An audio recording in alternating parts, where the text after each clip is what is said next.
that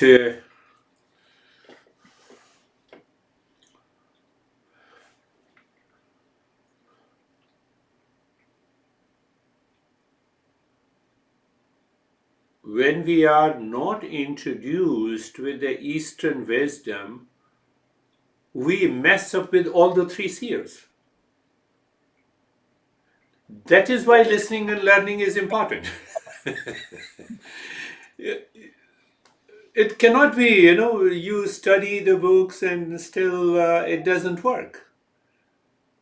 My Guruji always used to say, it will not work because your mind will get carried away. Okay, seer number one, two, three. No, unless.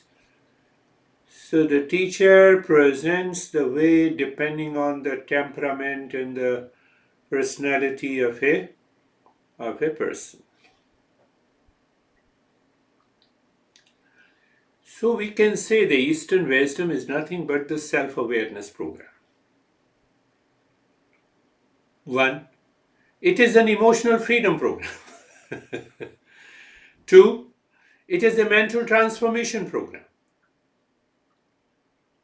Because I'm not getting carried away by the mind, I say, mind, I have to work on you. Listen to me. So that is what you told me that you are trying. That's good. We are trying means the mind follows its own way, and we say no longer now the mind you have to follow, you have to become a perfect instrument of the seer number three. And that is why we say it's a realization, it's an awakening.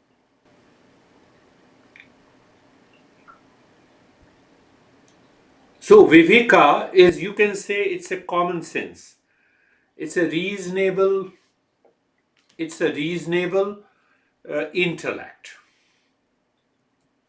It's a reasonable intellect.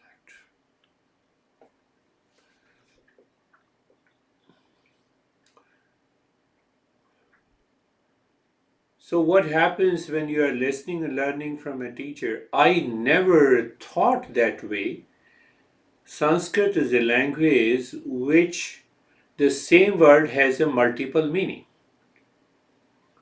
So in all the text, the intellect is known as one of the functions of the mind. Intellect is also known as pure awareness, and the same intellect is also known as knowledge.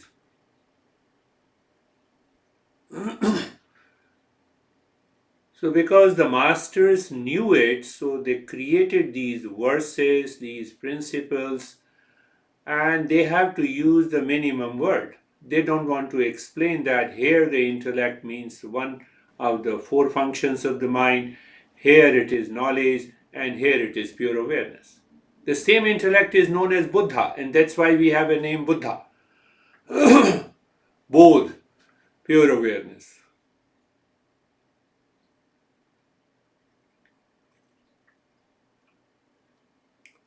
I will add also one because language is okay. You have been trying, so it's okay.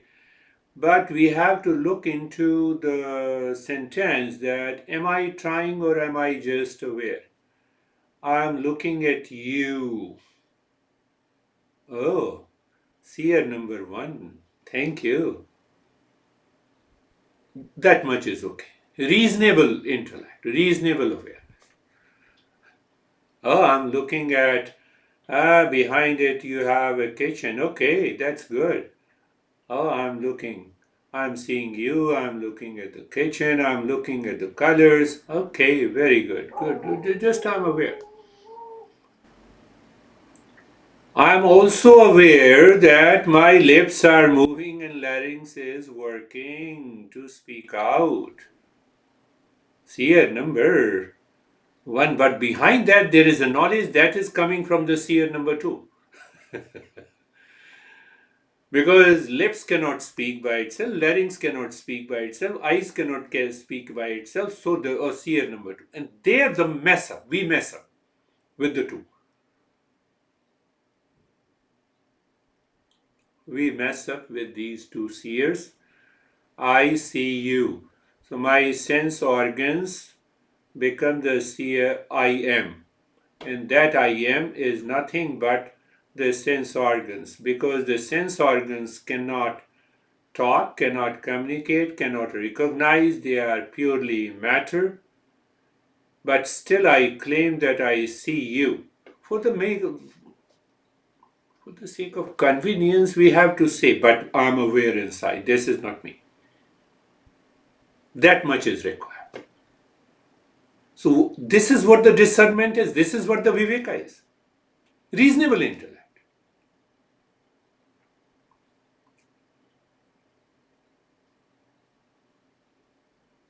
I see you, then the seer number says I hate you, and then I'm ready to react.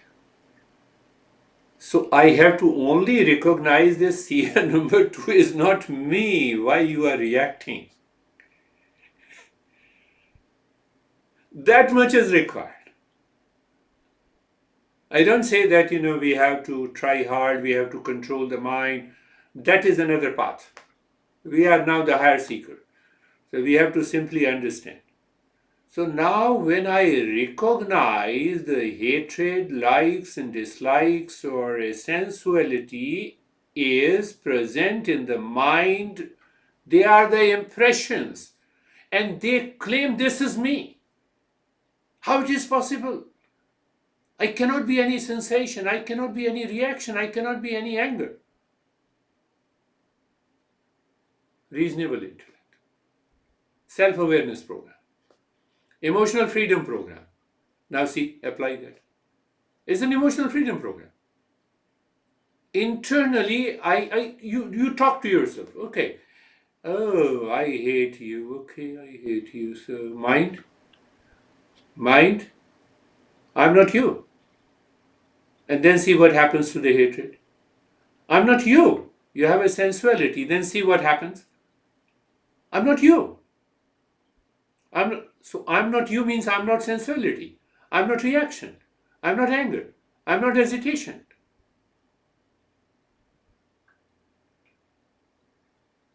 So when the higher seeker contemplates in that way, it is also a discernment. You will see your reaction, your wandering mind, your sensuality, this just drops up. It instantly drops.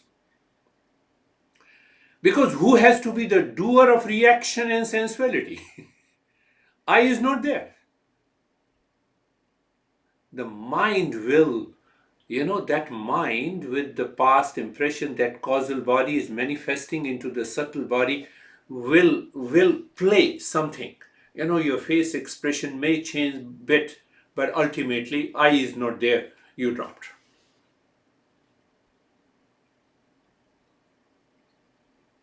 Mind is not wandering now. That is the meaning of living in a moment.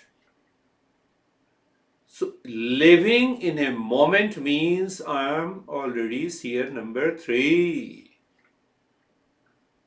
Look at it. See that? See that with understanding. I'm speaking to you and I know 100% it is the seer number 2 plus the seer number 1.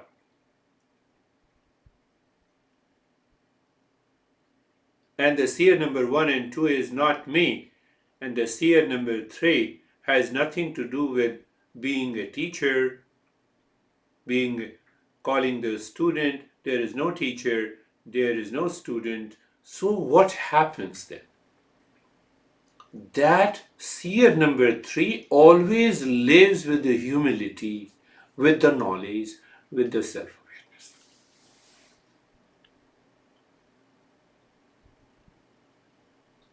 You are always, that is the meaning of living from a moment to moment. That is the meaning that mindfulness is not a practice. It cannot be a practice.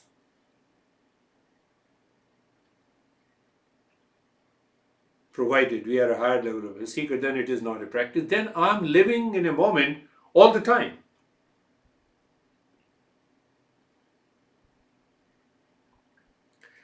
Mind, because the very deep impressions of the reaction is still creating some impression, but I is taken out. So what will happen? Impressions will be there, and after all, it comes down. Finished. Done.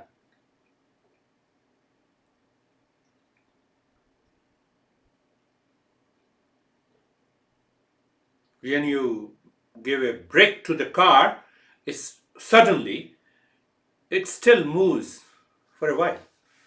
It moves another 10 feet or 1 feet, and then it stops because you have taken the eye out. It is such an easy way. Why it is easy way? Because we are a higher level of a seeker. The discernment, the viveka continues to work, and it is self-awareness program. It is emotional freedom program. I do not claim that I am the seer number two. That seer number two is not supporting what is happening in the mind. It is gone. Your mind cannot wander. You need not to work to control the mind. Because I am the mind, so I have to control it. So who has to control? I am the mind. And who has to control? The same I. Is it possible? Seer number two claims that my mind is wandering. I am wandering. And the seer number two, the same seer number two wants to control. As if you are controlling your right hand with the left hand. Not possible. So there we get out of the principle of Patanjali, which says control your mind, 3 states and 4 states. We leave it. There is no 3 states and 5 states. Whereas a seeker, you should also understand this journey is such a beautiful journey. What to understand?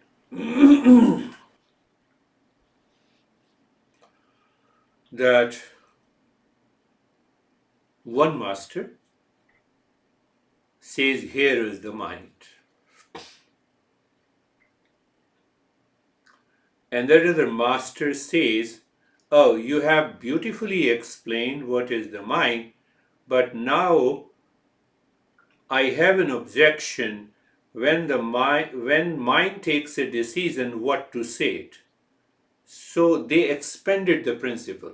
Oh, when the mind takes a decision, then it is intellect.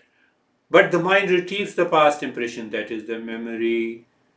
No, the mind claims I am, that is the ego. So they are all the 4 functions of the mind. They objected, they raised a question, and they solved it. Their focus remains that we are the real self. They all agree to one point. Then Patanjali came. For example, I'm saying, Patanjali said, okay, mind changes its subjective states. When the mind has a group of the thoughts that may be known as the fact. Why fact? I see you, it is a fact. I see the kitchen behind you, it is a fact. Your name is this, my name is this is a fact. I am teaching you, you are teaching me, this is a fact. Fact do not cause any problem. So Patanjali says this is one group of thoughts enters into your mind. So don't worry about it. Keep on using these thoughts. It will not create any problem. And like this, Patanjali explained there are 5 objective states and 5 subjective states. Now another master came. You see, understanding. It is all about knowledge and understanding. I agree with you, but why you are busy with explaining the 5 states of the mind? Why you are confusing the people? Here is another way. So Ashtavakra came and Ashtavakra says, look at this. Then Ashtavakra came, and then I would say another master came. after the Ashtavakra. Vidyaranya? Yeah.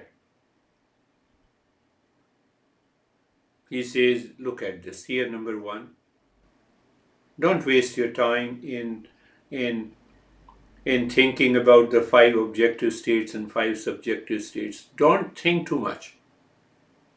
Simple understanding. Seer number 2 is the mind.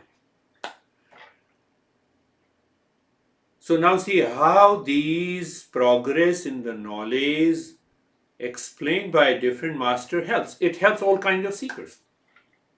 Where you are. Look at it. So some people say, no, this is in contradiction, this Patanjali is saying this, that master is saying this, they are contradictions, so hence Eastern wisdom is useless.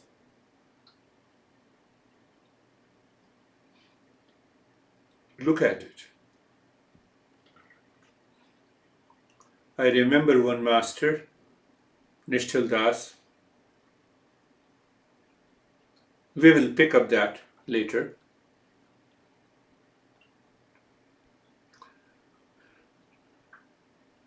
He spent years together. He studied under a master all the Upanishads, all the text. He has an extraordinary intellect. He grasped it. And he remembered all the Upanishads and all the text. Not possible. Photogenic memory. And he lived just 100 years ago. 100, 150 years ago. 100, maybe 150 years ago. Nishchal Das. So he has to express. He reached to that higher state and he expressed. It is such a beautiful text. He covered almost the entire masses of all these texts. But now his manner of writing is unique. Extraordinary. When I found that text a couple of years ago, I said, this is, extreme. Aurobindo is definitely in one way is unique.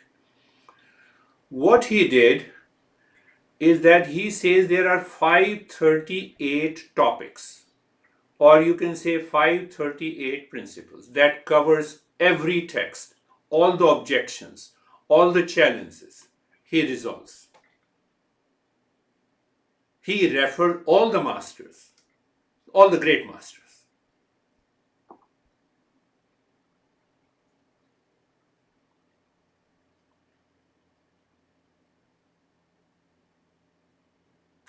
Extraordinary. And then another master translated, it was written, the text is written in Hindi, he translated into Sanskrit. He further expanded it. He lived just in the same region, 100, 150 years. And these two texts are known as the most important texts in the journey of the Eastern wisdom. So when we are not a seeker, how can we know? Because you are also evolving. Your mind is constantly evolving. You have reached to a stage, but your mind is constantly evolving. It wants to see, is this path also available to me to reach to that state? Yes.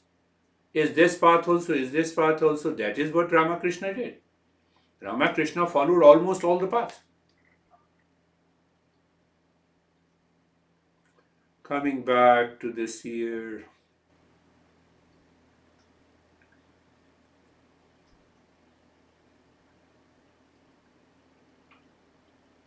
another point. Once we understand and we live with that, keep on trying. You said, I will use the same word. I see you, the sense you are in front of me. So I am getting a direct knowledge about you through my sense organs. The information is processed by the mind. That's how I see the world. World of people, of places, of events.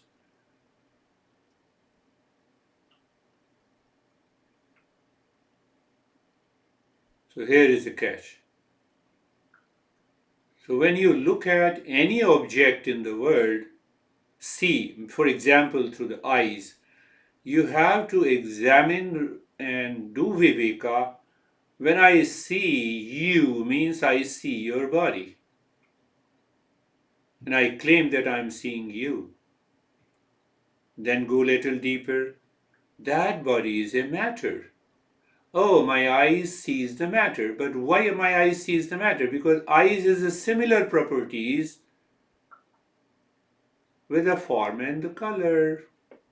So it means my eyes is a matter and what I see is also a matter. I address you that I'm seeing you. But that direct knowledge is all about the matter. There the science works. Science works in the objective reality, the material world. It says facts and observation and research. What the science sees, it is all matter. Whether it sees through the sense organs, whether it sees indirectly. Indirectly, how? Through the mind. Through the mind, I create a concept. That is indirect perception. Principles, concepts, laws comes in the mind. Or simple way, I close my eyes and now I have an image about you in my mind. Indirect perception. I don't see directly. I don't see you directly. My eyes are closed, but I know you are sitting there. So that image, that thought, that feeling, it is indirect. All the concepts and ideas and the principles are indirect. It is based on the direct perception, direct observation, but conclusion that we draw, it is indirect. Think. You are good and bad, indirect perception. Conclusion. My mind thinks, my mind processes that knowledge. Deduction, induction, conclusion, thoughts, a lot of stuff. That is what the science do. Mathematical equation, etc., etc. So science draws the principles and the laws based on direct perception about the world outside. We do the same thing. Only difference, we draw the conclusion for about who we are. We don't ignore the direct perception, but we simply say this direct perception cannot help you to find the real self. Why? Now ask yourself why. You see the logic and the reasoning, reasonable intellect. When I say I am, so it means I'm conscious. So I'm a conscious entity. Sense organs and what I see in the world is matter. Matter is inert. It is not a conscious entity. Oh, so can the direct perception, can the direct knowledge will help me to know the real self? No. No does not mean that I have refused to accept the direct perception. I say seer number one is okay, it is looking at the matter, that's all. Supported by the mind that gives the consciousness. And the consciousness is not the property of the mind, not the part of the mind. So I am the consciousness, I am the seer number three. We are also drawing the same conclusion. Process is the same, but we are looking at the real self and the science is looking at the material world. Science forgets. We are consciousness. We never forget. Biggest difference. Science says what my mind says is right. So 200 years ago, what science said was right. Matter consists of atoms. Another 100 years passed. Then the science says, no, atom consists of electron, proton, and neutron. We say, why don't you correct the mind in the beginning before you perceive? Seer number 2 will not help you. We are saying very simple. We are saying the same thing. We are not doing anything different. But there is a big, big, big, big jump. Where is the big jump? That is the beauty. Majority of the scientists who ignore, who reject the Eastern wisdom, miss a point. One is the direct knowledge, other is the indirect knowledge through the mind, concept, laws, and gravitation, etc., etc., etc. Eastern wisdom says Eastern wisdom is an instrument of knowledge that is neither direct nor indirect.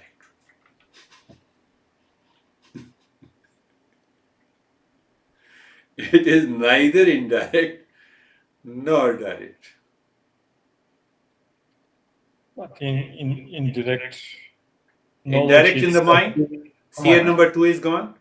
Direct, seer number 1 is gone. But why it is neither direct nor indirect? Now ask yourself. And there, the role of a seeker comes. For direct perception, for direct knowledge, I need an instrument, sense organ. Indirect, I need an instrument for the mind. But the consciousness sees the consciousness itself. The real self perceives the self itself. I don't need any instrument. So that is why it is neither direct nor indirect. That is why we use the word self-evident. We say it is self-existent. We say it is self-luminous. There is a light in that is why we say that seer number 3 is a pure consciousness, that is knowledge itself. So if it is knowledge itself, it will know by itself. So when it will know by itself, then why to invite the mind to see the real self? Because it cannot see it. Why the sense organ should be invited to see the real self? It cannot see it. Normally many scientists, fake scientists, they say that show me the real self, then I will agree with you.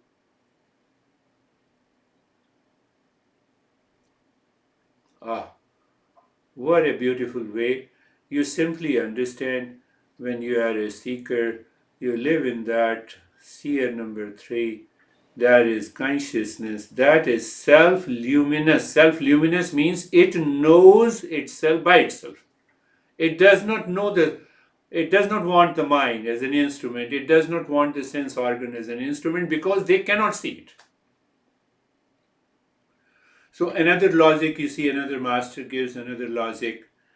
Who created the mind? Consciousness. So the son asked the dad that, can I, I'm just rephrasing it. The son is the creation, and the son says that, I want to know how you became dad. Not possible. Not possible.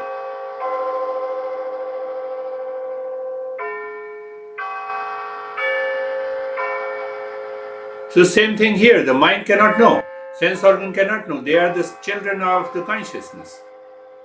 Creation cannot know the creator.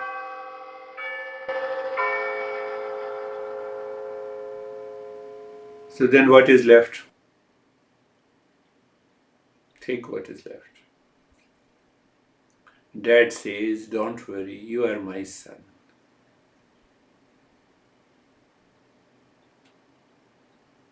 And the son agrees. So here also the teacher says, agree. Understand that you are the real self. So that is how the tradition started. That is how it was necessary, it was compulsory that we have to learn under a teacher. We have to listen and learn under a teacher.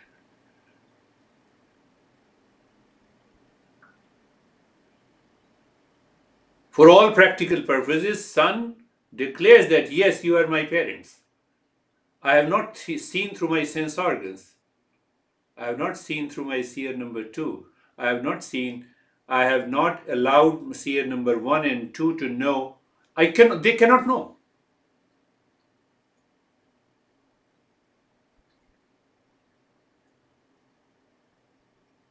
They cannot know. So that is why the Eastern wisdom says it is an instrument of knowledge. Listen to the teacher, understand these principles, and internally now you know you are consciousness. That is such a beauty of this journey of the Eastern wisdom. So we normally use the word aparoksha. Paroksha means indirect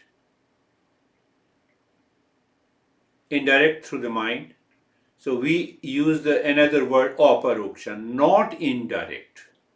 This knowledge is not indirect. Forget about the direct. Why we point out? Because it is a direct. Consciousness knows the consciousness directly. Self-existent, that is why we say it is a self-awareness program. That is why we say it's a self-luminous. This light,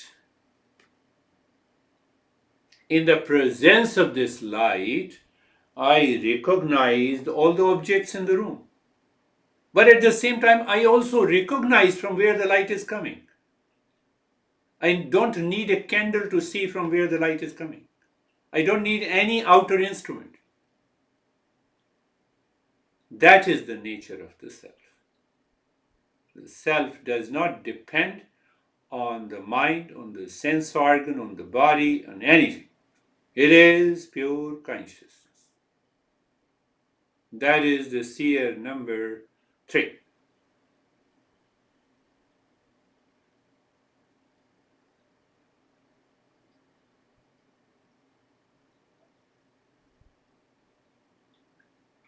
So the master says simply recognize. Make it very casual. You're just aware. You're talking to someone.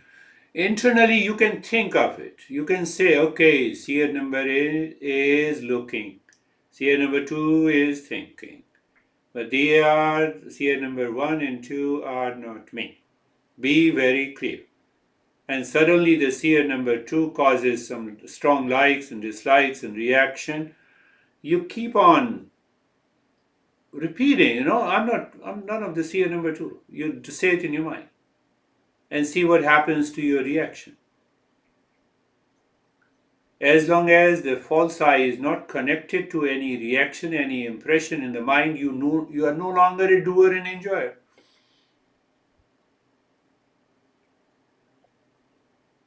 You need not to manage your anger. It's not there now. You are not a part of it.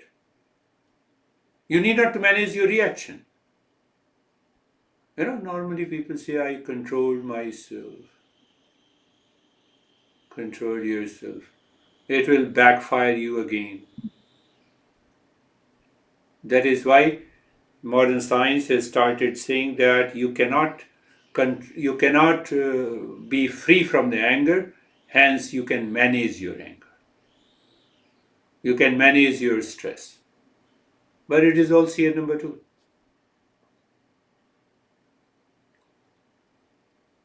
That I stands at seer number 3, problem is done. Yeah.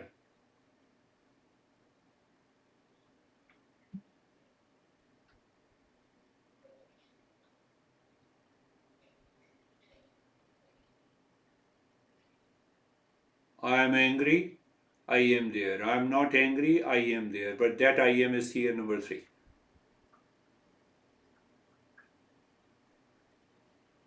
I am angry, I forget the seer number 3. Then obviously, then the problem will continue. Then there will be a physical expression, sensual expression, etc.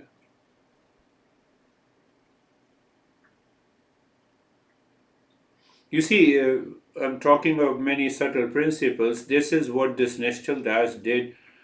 538 or 539 top. He says, 538, 539 topics.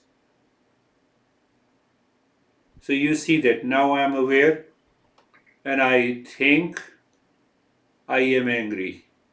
So I am angry means I have become an anger. See number 2.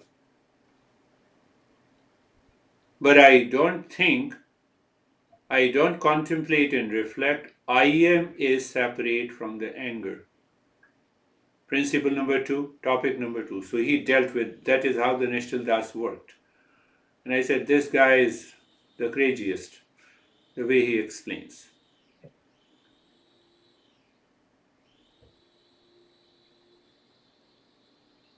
Go a little deeper in that case. I think or I do not think, still I exist. That is 100% clear. Whether I have a wandering mind or I have a relaxed mind, I still exist. Whether I sleep or wake, I still exist. I have money or do not have money, I still exist. So it means whatever is happening in the sphere number 2 and 1 cannot be me because I still exist, independent of it.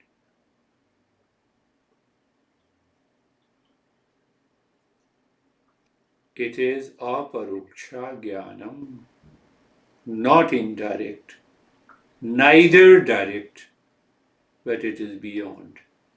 That is why we say mindfulness is beyond mind. It does not mean we are not using the mind. We have to use the instrument of the mind. We are using the mind, we are using the sense organ, we are living our life. So normally there is a total misconception that I have to control the mind, I have to crush the mind, I have to fight with the mind. And those people continue their life with the struggle of doing meditation. They try to focus for 20 years, and after 20 years, for one impression, focus is gone. For us, the natural focus is already there in the sphere number 3, what to do.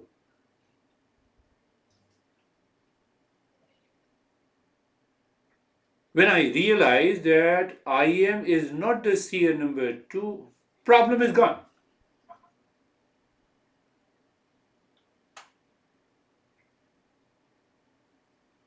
That mind, even if it is wandering, I'm not there. I still exist. Whether the mind is wandering and mind is relaxed, the moment I say, I reflect, I am aware, I am already free from the wandering mind.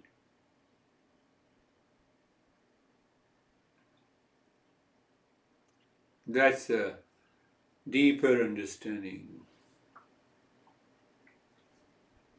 You see that, another way. When I say I still exist,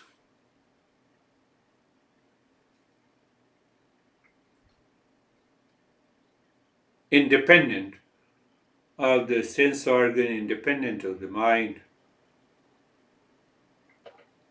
When I say I still exist, it is a knowledge. That knowledge is consciousness. That is real self. Simple. In the words of this master, Nishchal Das. You see that every teacher, when you reach to a certain stage, you follow any path. But as you continue the journey, the way I picked up the way my master used to teach me. So obviously the mind will create such impression. Mind will definitely create those impressions the way my master used to teach me. But as you continue to evolve, you assimilate the other's teaching also. So it becomes a particular pattern. And that pattern belongs to the seer number 2. But you are not against anyone. You realize that every path is as important as others. You have a right explanation. You understand that. And you also understand their limitations.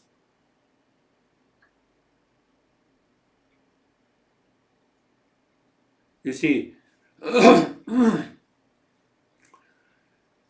so I picked up, that's another topic or another principle according to Nishal Das. I have yet to fully assimilate how Nishal Das explains. I tell you frankly, I have to still assimilate completely. I read it again and again, and then I contemplate and reflect on it, and then I did it, and then I miss. That state is there, that's a different. But I'm following the approach of him.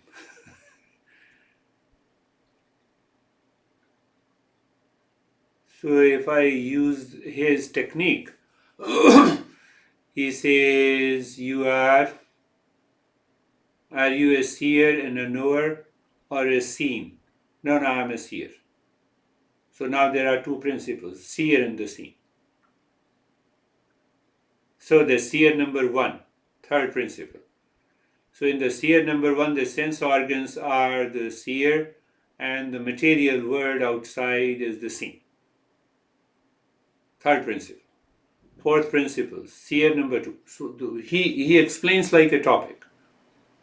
And then he goes very deep into it. So seer number two, mind. So what it perceives the thought, feeling, experiences based on the seen, based on the seer number one.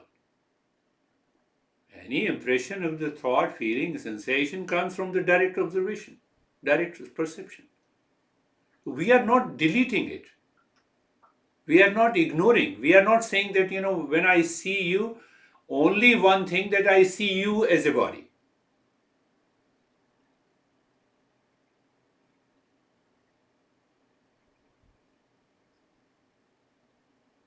I can see you as a body and I can see you as a real self also.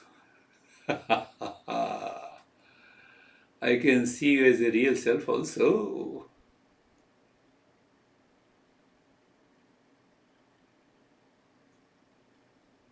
When I can see you as a real self, I'm already there. There is no duality, there is no division. That duality and a division created by the mind. So seer number two is not, I am not. So that's why the pair number three, the real self, the real I stands there. It goes through the mind, it works. It goes through the sense organ, it works. Why? For the real number, for the seer number three, for the real self, the mind and the sense organs are the seen. They change their role, but they cannot be me. No, they cannot be me. Then how to live in the world? You live in the world, make your seer number two as a seer. Finished. Make your mind as a seer. Make your sense organ as a seer. They are seen.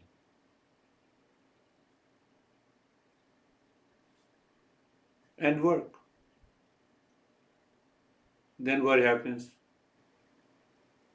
The entire world and all your activities becomes a pastime in your life.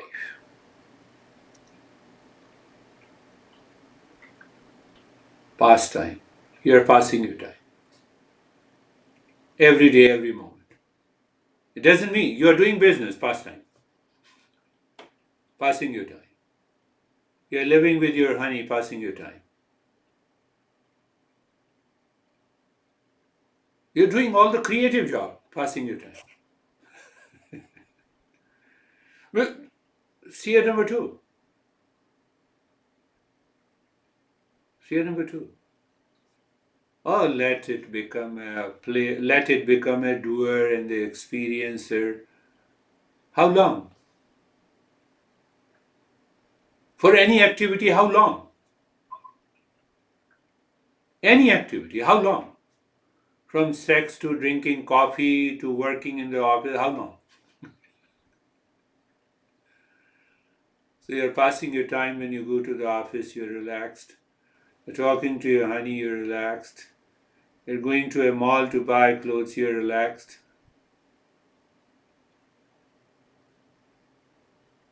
A little bit deeper, subtler, but not very difficult to understand. Now your anger is also false. The way your happiness in eating some food that you like is false. Internally, you're doing everything. I told you see that is where the Nishtal Das comes. Here in this city, this guy learned for 2 years, and then I expressed in a different context that whatever you do, it's okay. It's a passing the time. So he left me after 6 months. He said, "How are you?" He said, "No, you told me that it's all passing time." So I wake up in the morning. I take two can of beer in the morning. In the afternoon, I take 3 beers of can, and the night I take 4 beers and I sleep.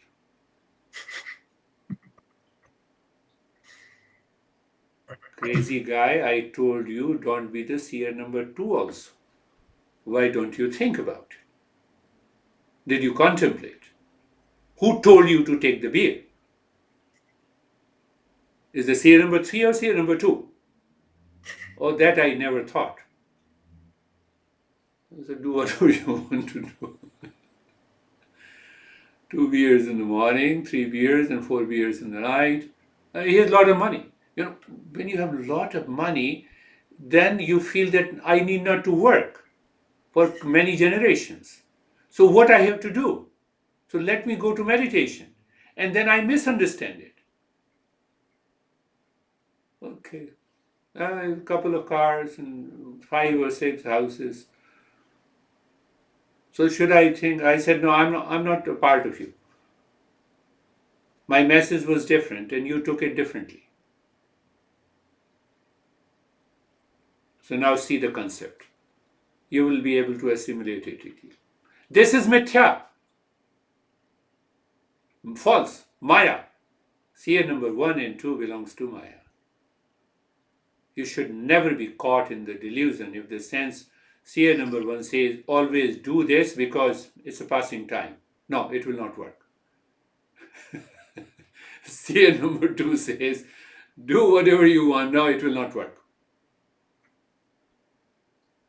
You see those principles. They are all at one time, all included into the self-awareness.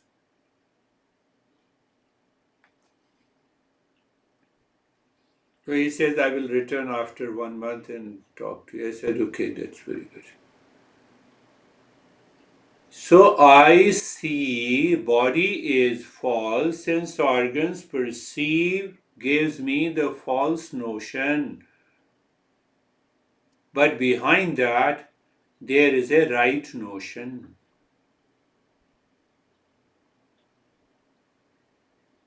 Understand another principle. We are just going into that. I know 100% that the sky is not blue. It comes through the discernment. The knowledge is clear that the sky is not blue. Even I know that the sky is not blue, it will continue to appear blue for me because I'm looking through the sense organ.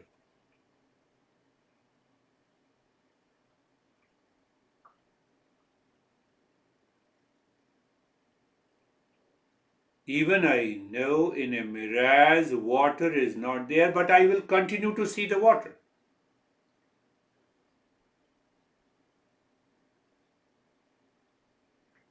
I'm taking you to a totally at a higher level. So now see another principle. Nishtal Das. And other masters explain differently.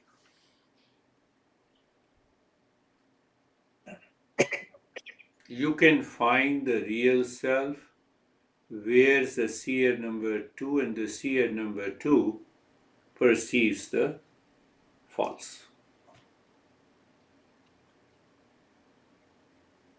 You can find the truth behind the water in the mirage. You can find the sky that is not blue behind the blueness of the sky.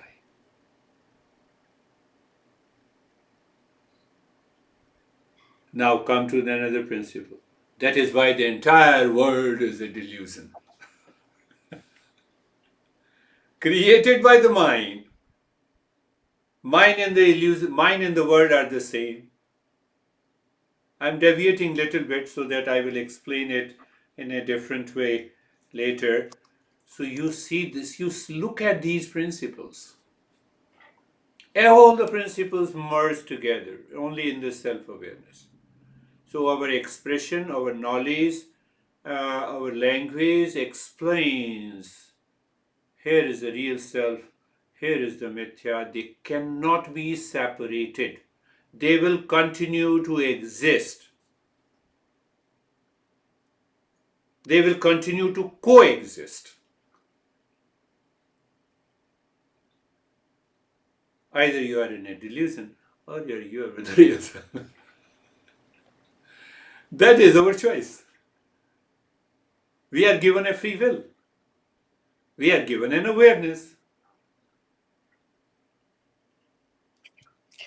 So illusion, delusion, and true is it's not about the real self. It's about our conclusion of our mind. That there we defeat what you said. I am stressed, still I exist. I am not stressed, I still exist. That I exist is not a principle of the mind. I am is not a conclusion coming from the mind. And that is why that I am, that seer number 3 is pure consciousness. You reject all the principles, you exist, you accept all the principles, I exist. I am that I am. I think, therefore I am is wrong. I am, therefore I think is true. If I exist, then only the mind is there, the false. That creates a delusion, then only I think. Now see that? I exist is true, but exist is true. But I is we don't know what is I. What is Forget what? about I, let it be only existence. That is what in Satchidanand we never use the word I. It is Satchidanand, is always present. Okay, always present. You see the conclusion. Again, I'm going to Nishal Das. I have yet to understand him fully. So first you said that I don't know whether I exist or not. Okay. So Satchidanand is there, it's all pervading, it's eternal, it never changing identity, we have already concluded. Beyond the mind it exists. Now look at this I am when you are 5-year-old I am. You saw the body 10-year-old but still I am. You never claim that this I am is different from 5-year-old or 10-year-old, 15-year-old, 20 years old. That I am is all pervading. What is all pervading is Satchidanand. And there you hold the mind. Mind says good. My master used to say that once you reach to that state, then you take your own path. Then the master and the seeker separates themselves. Separates, it doesn't mean that they don't meet, but they are separated. Job is done. They meet. They come back again. Why they feel that they are separate and they because now the mental work is done.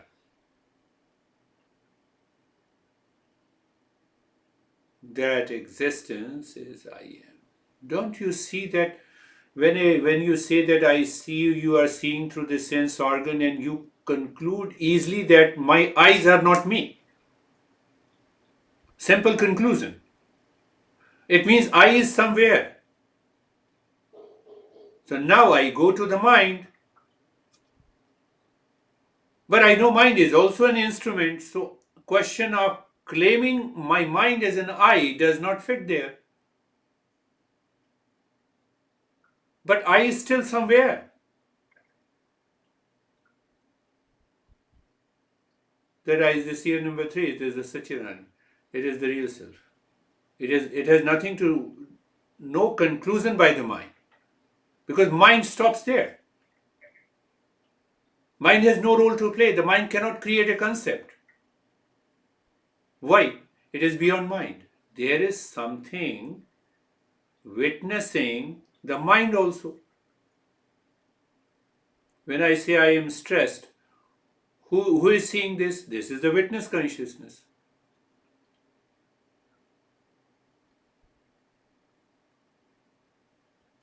And that witness consciousness is nothing but, I'm holding back, I'm saying that witness consciousness is the Sachidanand. We have a couple of the things between I am the witness consciousness and the Sachidanand. And it only demands an understanding, clarity, contemplation.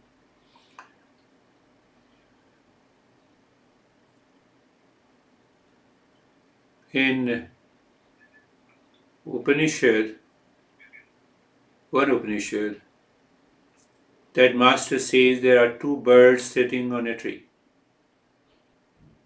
One bird sitting with a total calmness, not doing anything. The other bird is constantly jumping on a tree. And that tree is the world outside. The bird jumping is the seer number two. And the bird number one that is sitting is the seer number one.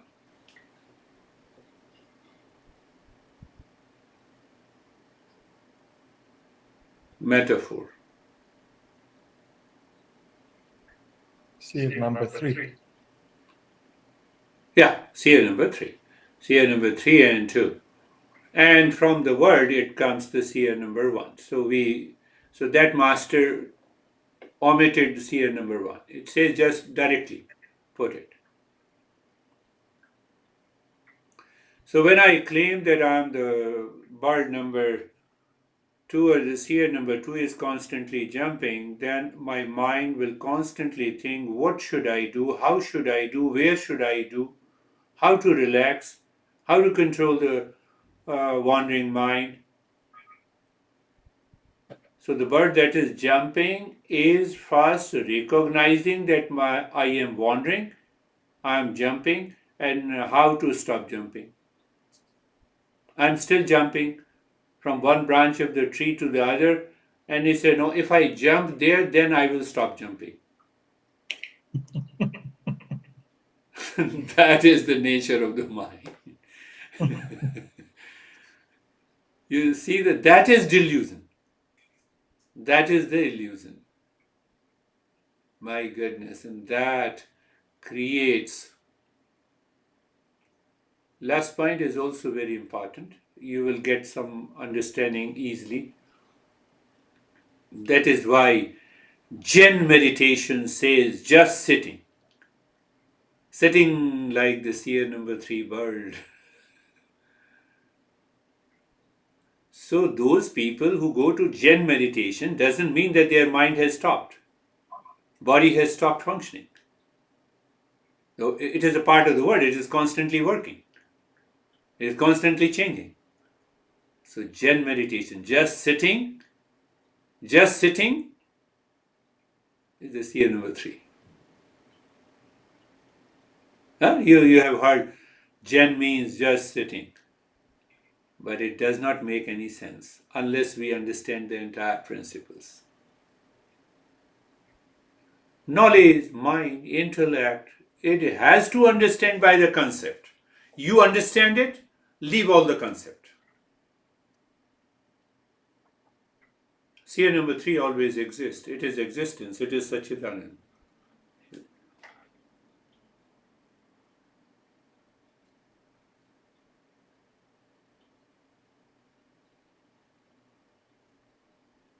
That is the.